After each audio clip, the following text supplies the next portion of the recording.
Welcome back. We are now with a new lecture in power electronics. This is lecture number 6B, and we are going to discuss on Thyristor Commutation Techniques. What are the fundamental concept and the applications? In the previous lecture, we saw about the thyristors, their structure, circuit, and the applications. So in this lecture, we are going to discuss on Thyristor commutation. We will introduce the subject and classify what are the different techniques available for the commutation. What is the principle of natural commutation and how forced commutations are different from natural commutations, and what are the different types of forced commutation from class A to class E. We will compare these techniques and understand the selection procedure by which we can select a particular commutation. What are the applications in the power electronics, understand the design example, and go with the summary and conclusion. So what is Thyristor commutation?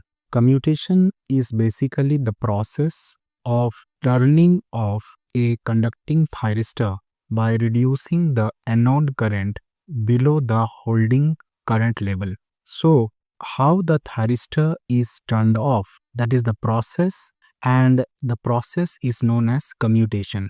Here we have seen in the previous lecture too that the holding current is the one which is important, and we have to bring the anode current below the holding current for the thyristor commutation to take place. The key characteristic of this commutation is the thyristor can be turned on by the gate signal but cannot be turned off by the gate signal. So the gate signal is basically required for only the thyristor to turn on, but it is not useful in the turning off of the thyristor. So once the thyristor is triggered on, they remain conducting until commutated. So commutation, the process by which the thyristor has to turn off, otherwise it will be in the on state forever. Commutation is essential for controlled switches in the power circuits. So when we are dealing with the switching principle or the application, then commutation is essential. Different techniques are used for different applications. So we will learn the techniques by which the thyristor is turned off, and these techniques are coming under the commutation techniques. Now the question is, what is the importance of commutation? Why we take the commutation to be so critical? So we can think from the control perspective that if we need to enable a precise control of the power flow in the circuit, so if the power flow that is in the circuit we need to control or enable in a good manner, we need the commutation. The protection of the circuit is also required because otherwise it will damage from the overcurrent conditions. The circuit operation is essential for proper functioning of the converters. So we are dealing with the power electronic converters and their functioning is very important. So these converters are made up of switches, and the switch has to be basically turned off, and that is the reason here the commutation is important. When we talk about the flexibility, it allows the various circuit configurations and applications. So we can take these switches in different configurations and there are different applications which gives it to be in the flexible mode. Then the commutation becomes very critical. The key point here is that without proper commutation, the thyristor cannot be used effectively in many more power electronic applications. So thyristor is very important phenomenon. Commutation methods, when we talk about, then there are two main categories of commutation. One is basically the natural commutation and another is the forced commutation. In the natural commutation, there are two techniques. One is the line commutation and other is load commutation. This natural commutation basically uses the AC supply characteristic. So how the input supply is used for the commutation, that is basically the natural commutation. On the other hand, the forced commutation, you will be requiring certain external circuits for the thyristor to turn off, and these are basically divided in different categories from class A to class E, and in the specific manner, the class A is known as the resonant commutation, class B is known as the LC circuit commutation, class C you will be having the complementary commutation, D is known as the auxiliary commutation, and E is known as the external pulse commutation. So we will be learning these force commutation in general in very detail using some external circuits. So first let us see how the force commutation is different from the natural commutation. So what is the definition of natural commutation? Natural commutation basically occur when the anode current naturally becomes zero due to the AC supply condition, and it will not require any external commutation circuit. So the idea is that you have to make the anode current below the latching current. So, and this anode current will become zero without using any external circuit. Then such type of commutation is known as the natural commutations, and this is basically used can be brought up with the use of only the AC supply. The operating principle of this natural commutation generally make use of the alternating nature of the AC voltages. So AC voltage is alternating in nature, and as a result the current will pass through the zero every half cycle in any AC network. So when this current becomes zero, reverse voltage appears across the thyristor. So if you have a thyristor and the AC voltage is applied, then at certain moment there is a zero appearing because the alternating nature, and as a result due to this reverse voltage the thyristor will be turned off. So this is the very general natural commutation principle where the thyristor will be turned off because of the reverse biasing of the thyristor. So the application here, we basically use this principle in AC voltage controllers, the rectifiers and the cyclo converters. So where this natural commutation principle is used. The natural commutation techniques are basically divided into two important categories. One is the line commutation and another is the load commutation. When we talk about the line commutation, here the current becomes zero due to the AC supply voltage reversal, and this is most common in the rectifier circuits. So the thyristor will be turned off only when the AC supply goes negative. So this is the general process where the AC voltage becomes negative, and as a result in the rectifier circuit the thyristor will be turned off. When we talk about the load commutation, here the current is zero occurring due to the load characteristic of the circuit.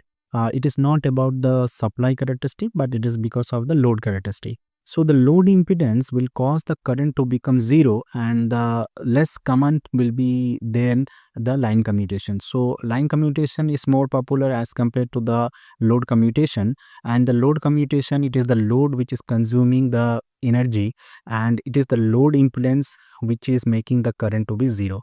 So here the limitation is that it is working with AC supply or the oscillatory nature of the current. So if the current is not oscillatory in nature, or rather we can say that if the current doesn't reaches zero, then this principle will not operate. So that makes the force commutation to come into picture, where what is basically the force commutation and where is the force commutation required. So certain applications where we will be using the force commutations in the DC circuit used as a chopper, in the inductive load circuit, inverter circuit, and when control turn off is needed. So the last point is very, very important, is that you basically require the control turning off of the thyristor. Then in that case the thyristor has to be incorporated with some external circuit, and that circuit will be used for turning off the main thyristor, and that is known as the force commutation. So basic principle before we go to in general the types of the commutation, the basic principle of this force commutation is basically to force the anode current below the holding current. So in all commutation principle, the idea would be that the anode current has to be brought below the low holding current. So in that case, apply the reverse voltage across the thyristor, and it should provide sufficient turn off time TQ. So when this circuit which is used externally, it will be creating a condition where the anode current will be becoming less than the holding current, and due to this reverse voltage phenomena. So it requires some sufficient time for the thyristor to turn off. So let us see one by one the different types. Among the first one is basically the class A, which is known as the resonant commutation. So resonant commutation's characteristics are basically, it is also known as the self commutation, and it uses the inductor capacitor components to create the oscillatory nature of the current. The current will be oscillating and pass through the zero, and as a result there will be commutation, and hence it is known as current commutation method. So when we talk about the self commutation or the current commutation, this comes under the category of class A, which is the resonant commutation, and it requires inductors and capacitors in the circuit. So here we can see the circuit involving the class A commutation, where you have the inductor and capacitor which is connected in parallel with the load register. So here you have the load register, this is, you have the SCR or the thyristor, and the supply is basically the DC voltage. So the load is connected in parallel with the capacitor, and here in the second category the load is connected in series with the capacitor. There is an inductor also, and you have the thyristor which has to be turned off. So the key features here, that is the load forms a part of the resonant circuit. So if you see both the circuit where the load register is parallel with the capacitor or it is in series with the capacitor, here the load is basically forming the part of the resonant circuit. The current has basically either the sinusoidal nature or the oscillatory nature, and as a result there will be automatic turned off and when the current reaches the zero. So these applications is basically used during the high frequency application above the 1000 Hz, especially in the series inverter circuit or the oscillator circuit. So such type of applications we prefer class A, which is the resonant commutation.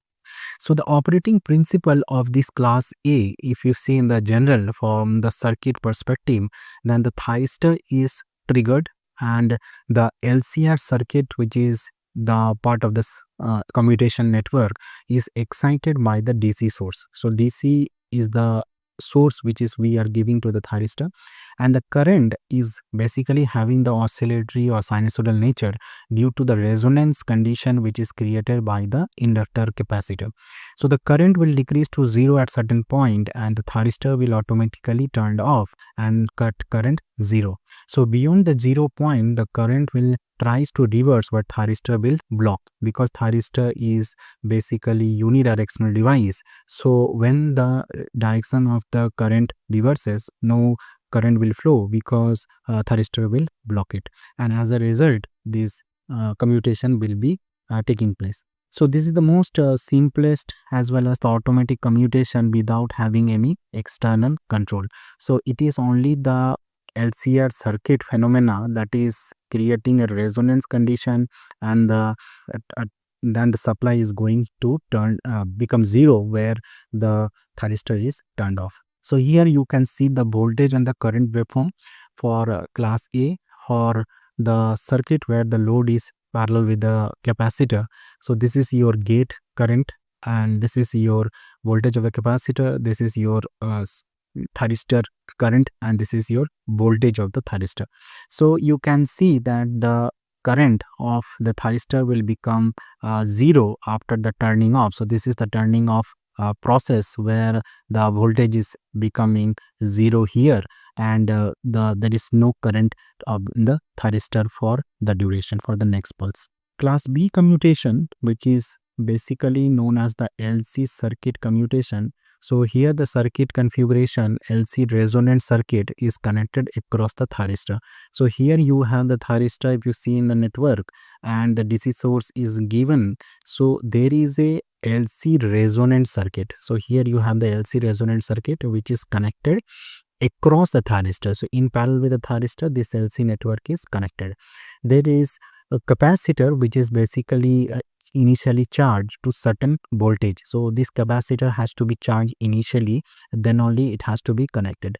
The load is separated from the commutation circuit. So this is the load register which is not a part of the commutation circuit. In the previous configuration, class A commutation, where you have seen that load is also a part of the commutation network. So the operating principle here is basically when the thyristor is triggered, then two important current flows. One current where the load current which is flowing through the load, and other you have the commutating current flowing through the LC network. So here the current is basically divided into two current, one going through the load register and other current going through the commutating part of the resonant circuit. So there is an oscillatory current which will be opposing the load current. Now for the commutating current, when exceeds the load current, the net current becomes 0. So if you see this waveform again for the class B commutation circuit, this is your gate current, and here you have the load current. This is the SCR current, and this is your SCR voltage. So here what we have is basically when the off condition take place, then the current reaches 0, because here the commutating current is exceeding the load current in general. And the design requirement is critical here, because the peak commutating current should be greater than the load current, and for successful commutation the current through the capacitor should be greater than the current through the inductor, and the value of this current can be determined from the values of the inductor and capacitor and the capacitor voltage. So the turn of time which is needed for this condition is basically pi by 2 under root LC. So the applications of class B commutation is basically used in the DC chopper circuit, applications where the load and commutation circuits need to be separated. So if you have seen in the circuit that the load is not a part of the commutation circuit, in such type of application, especially in the chopper circuit, this commutation will be useful. Class C commutation, which is basically the complementary commutation. Here you can see the circuit of the complementary commutation, class C commutation. Here the main thyristor T1, so here you have the thyristor T1, which is the main thyristor. It is connected in series with the load register. So here you have the load register which is connected in series with the main thyristor. There is another thyristor which is known as the auxiliary thyristor T2. This is the complementary thyristor, and there is a commutating capacitor C which is connected between these two thyristors. So both thyristors will share the same load current path. So the thyristor T1 and thyristor T2 will now carry the current which is passing through this load register R1. So the key features of this here is that we need a pre-charged capacitor. So the capacitor has to be initially charged for the commutation, similar to the class B. This is a very reliable commutation method and suitable for frequencies below 1000 Hz. So if you remember in class A, we were going for high frequency above 1000 Hz. So here this is suitable for frequency below 1000 Hz. And here two thyristors will operate alternatively. So this thyristor T1 and thyristor T2 will be operating in the alternative fashion. So if you see the mode of operation for class C, in the mode 1, the thyristor T1 will be triggered and it will be conducting first, and the load current will be start flowing through the thyristor T1. As a result, what will happen, the capacitor C will be charging to the supply voltage through the load and the thyristor T1, where the thyristor T2 is in the off state. In the mode 2, the thyristor T2 will be triggered for commutation and T2 will turn on. As a result, the capacitor will be charged and apply a reverse voltage to thyristor T1, and as a result the thyristor T1 will get reverse bias and turned off. The load current now will start flowing through the thyristor T2 and capacitor voltage will reverse. So the result is T1 is basically successfully turned off, whereas when T2 is taking over the supply or the commutation. So the idea is T1 is the main thyristor, so it has to be commutated or turned off. So there is another auxiliary thyristor T2 and the capacitor has to be initially charged. So here if you see the design requirement, the turn off time which is calculated from the time constant RC ln of 2, which comes to be 0.69 RC. The capacitor selection is important, and this is selected with the formula 1.44 into the total T of time by the register R. So the turn off time has to be greater than the total thyristor turn off time. And application, if you talk about, these are basically used in inverters, especially one special inverter is there, McMurray Bedford, and AC motor drives application requires reliable commutation. So such type of commutation where you require very reliable method, then you can prefer for class C commutation. This is the voltage and the current waveform for class C commutation. The gate current for the two thyristors 1 and 2, the resistor current IR1 and the SCR current, and the voltage through the thyristor T1. So thyristor T1 has to be off when the current changes its direction. So the last type of commutation, which is basically the class D, we have another one commutation which is auxiliary thyristor commutation. Here again the circuit component will involve the main thyristor T1. So this is your thyristor T1 which is with the load connected, and there is a load. Auxiliary thyristor T2 is used for the commutation principle, and there is a commutating inductor L and C. So basically you will be requiring one inductor and one capacitor. Both will be the part of the commutation circuit. The diode will be properly connected to have the circuit operation. So the key features here is that you have a separate commutation circuit and you can transfer the commutation energy back to the load. So whatever the energy is there, it can be transferred back to the load register during the reverse bias condition. So this is higher efficiency possible, and you have more complex than class C. So class C was simple because there you have only one capacitor. Here you have the inductor and the capacitor. So the circuit is basically more complex. If you talk about the operation sequence, so in the step 1, the capacitor will be charging and the T1 is triggered first. Capacitor C will charge through as a principle of from the supply to the capacitor to thyristor T2 to the load. This complete the circuit. And when fully charged, the thyristor T2 will turn off naturally. In the step 2, the main thyristor operation, the T1 will be triggered and the load current will flow through the thyristor T1. And as a result, the capacitor voltage will reverse during the discharge process. So step 3 is where the commutation will take place. To turn off the thyristor T1, trigger the T2 again. So that will result in reverse charge capacitor, which will be applying the reverse voltage to thyristor T1, and thyristor T1 will turn off. So here the design requirement to turn off is basically the T off time should be approximately equal to under root LC, and successful commutation will require the peak capacitor current to be greater than the load current. And the application, if we talk about, then we required used in chopper circuit, the DC motor drives, an application to require the energy recovery. So wherever you require the energy to be recovered, there also you can use this. This is the voltage current waveform for all the thyristors, IG1, IG2, the load current, the thyristor T1, the voltage across the thyristor T1, the current through thyristor T2, the current through the capacitor, and the voltage in the positive and negative conditions, and what is the voltage of the thyristor T2. So this waveform for the voltage and the current take place generally during the triggering process and the commutation part. The last type of commutation, which is the class E type of commutation, this is basically the external pulse commutation.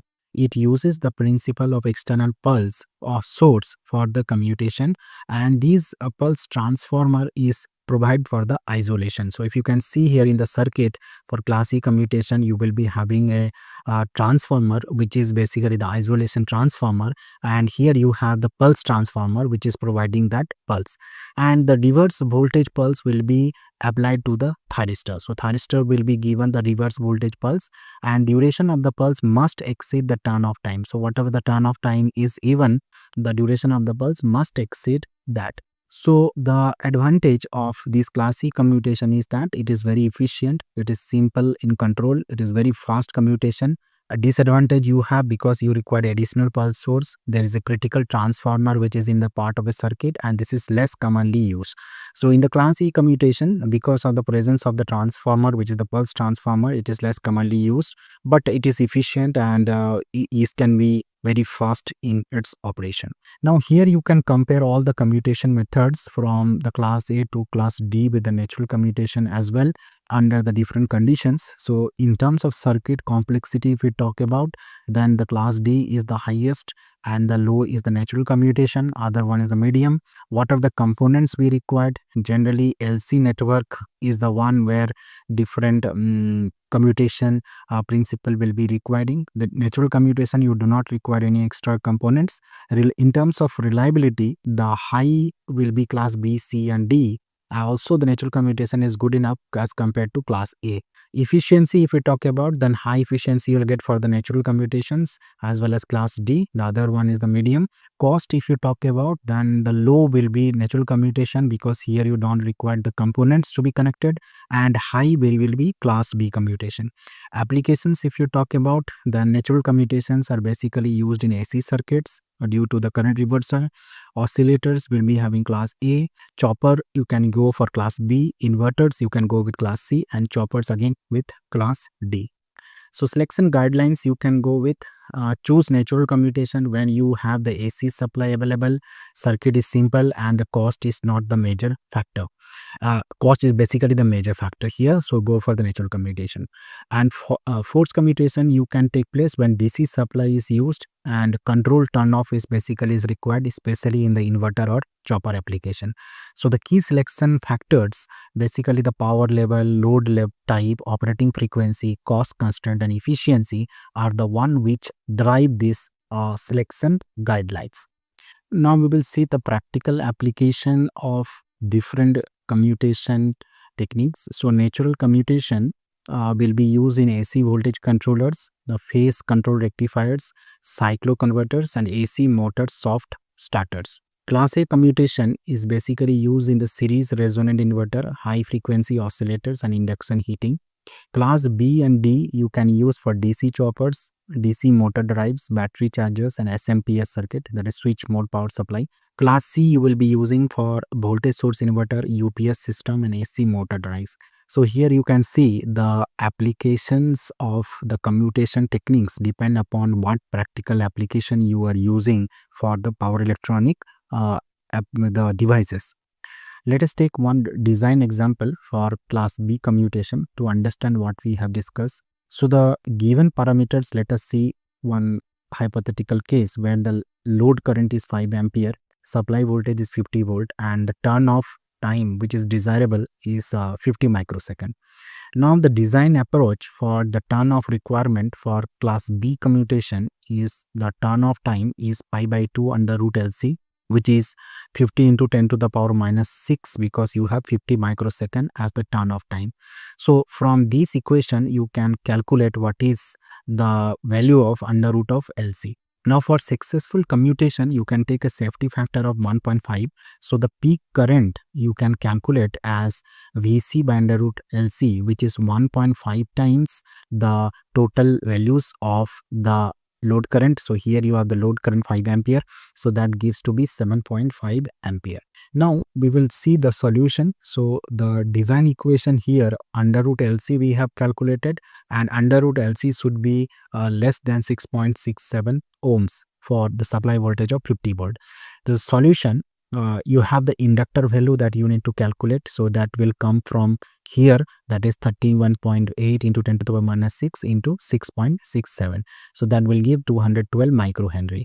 Capacitor also you can calculate, which is 4.77 microhenry. So these are the standard values of inductor and capacitor which has to be used.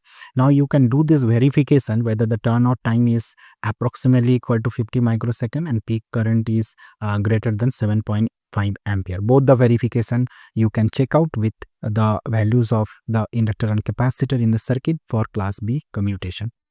So the key learning point that we have taken, essential concept, is basically the commutation is essential for turning off the thyristor.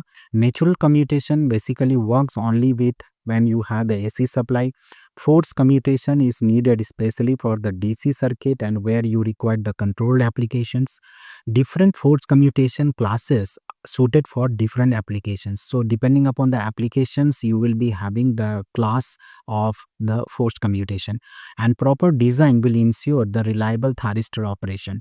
Selection will depend on the application requirement and the constraints. So the important takeaway is understanding commutation technique is fundamental for designing thyristor based power electronic circuit. So when you design the power electronic circuit, you basically also need to take care of the commutation of the thyristor.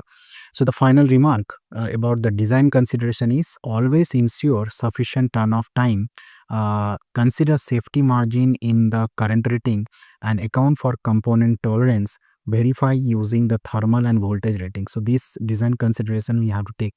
In the modern trend, many power electronic devices, whether it is IGBT or MOSFET, they are offering gate turn-off capability as well. So thyristor is still important generally for high power and high voltage applications, and understanding this principle remain valuable for power electronics. So we have covered the power semiconductor devices. We're talking from the BJT, MOSFET, IGBT, thyristors, and now we have discussed the thyristor gating circuit, commutation circuits. We'll take the more detailed lectures from the chopper, inverters, cycloconverters, and so forth in the coming lectures. Thank you for now.